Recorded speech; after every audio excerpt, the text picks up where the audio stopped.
வெளிநாட்டில் தொழில் புரியும் இலங்கையர்கள் தமது சேவை காலம் முடிவடைந்து மீண்டும் நாட்டிற்கு திரும்பிய பின்னர் அவர்களின் எதிர்கால முன்னேற்றம் மற்றும் முதலீடுகளுக்காக செயற்திட்டச் சேவைகளுடன் கூடிய பயன்படுத்தப்படாத காணிகளை வழங்குவதற்கான வேலை திட்டம் ஒன்றை தயாரிக்குமாறு ஜனாதிபதி அனுரகுமார திசாநாயக்க சம்பந்தப்பட்ட துறையினருக்கு அறிவுறுத்தியுள்ளார். Blue ocean group of companies இலங்கையின் வளர்ச்சியோடு உங்கள் வாழ்க்கையையும் உயர்த்துகிறோம். ஜனாதிபதி அலுவலகத்தில் இடம்பெற்ற பெருந்தோட்ட மற்றும் சமூக உட்கட்டமைப்பு வசதிகள் அமைச்சுக்கு 2026ஆம் ஆண்டில் ஒதுக்கப்பட்ட வரவு செலவு திட்ட நிதி ஒதுக்கீடுகளின் கீழ் நடைமுறைப்படுத்தப்படும் திட்டங்களின் முன்னேற்ற மீளாய்வு மற்றும் 2027ஆம் ஆண்டிற்கான வரவு செலவு திட்ட முன்மொழிவுகள் குறித்த கலந்துரையாடலின் போதே ஜனாதிபதி இந்த அறிவுறுத்தல்களை வழங்கினார்.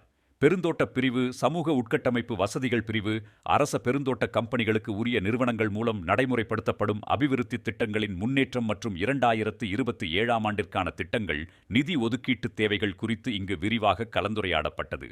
மேலும் 1081 மில்லியன் ரூபாய் மூலதன ஒதுக்கீட்டின் கீழ் நடைமுறைப்படுத்தப்படும் பெருந்தோட்டத்துறையின் பெருந்தோட்ட காணிகளை அளவீடு செய்யும் திட்டம், தென்னை பயிர்ச்செய்கையின் நோய் கட்டுப்பாடு மற்றும் ஒழிப்பு திட்டம், கப்ருக் நிதியம், தென்னை உற்பத்தியை அதிகரித்தல் மற்றும் வடக்கு தென்னை முக்கோண திட்டம் ஆகியவை குறித்தும் இங்கு கவனம் செலுத்தப்பட்டது.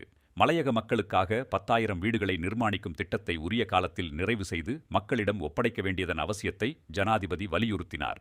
தேயிலை ஆராய்ச்சி நிறுவனத்தின் கீழ் செயற்படுத்தப்படும் பயிர் உற்பத்தி மற்றும் அது சார்ந்த பயிர்களை மேம்படுத்துதல், ஆராய்ச்சி மற்றும் அபிவிருத்தி நடவடிக்கைகள், அதேபோல் சிறு தேயிலை தோட்டங்களில் மீண்டும் பயிரிடுவதற்காக ஆரம்பிக்கப்பட்டுள்ள திட்டங்கள் குறித்தும் இதன்போது விசேட கவனம் செலுத்தப்பட்டது. இரப்பர் பயிர் செய்கையை மீண்டும் ஊக்குவிப்பதற்காக இரப்பர் ஆராய்ச்சி நிறுவனத்திற்கு 2026 வரவு செலவு திட்டத்தில் 137 மில்லியன் ரூபாய் ஒதுக்கீடு செய்யப்பட்டுள்ளதுடன் இரப்பர் மீள் பயிரிடுவதற்காக நடைமுறைப்படுத்தப்படும் வேலை திட்டம் மற்றும் அதில் எழுந்துள்ள பிரச்சினைகள் குறித்தும் இதன்போது கலந்துரையாடப்பட்டது. வடக்கு மற்றும் கிழக்கு மாகாணங்களில் 15,000 ஹெக்டேர் நிலப்பரப்பில் முந்திரி பயிரிடுவதற்கான சாத்தியக்கூறுகள் நிலவுவது குறித்தும் இங்கு கலந்துரையாடப்பட்டது. அரசாங்கத்தால் வழங்கப்படும் காணிகள் தொடர்பாக பலமான ஒப்பந்தங்களை ஏற்படுத்திக் கொள்வதன் அவசியத்தை சுட்டிக்காட்டிய ஜனாதிபதி அது குறித்த நடவடிக்கைகளை கண்டறிவதற்காக நிதியமைச்சின் மூலம் குழு ஒன்றை நியமிக்கும்படியும் அறிவுறுத்தினார். மேலும் தேசிய பெருந்தோட்ட முகாமைத்துவ நிறுவனத்தின் கீழ் நடத்தப்படும் பாடநெறிகளை பல்கலைக்கழகங்கள் ஊடாக வழங்குவதற்கான சாத்தியக்கூறுகள் குறித்து சம்பந்தப்பட்ட பல்கலைக்கழகங்களுடன் கலந்துரையாடி ஆராயுமாறும் ஜனாதிபதி இங்கு அறிவுறுத்தினார். அமைச்சர், அதிகாரிகள் என பலர் இந்நிகழ்வில் கலந்து கொண்டனர்.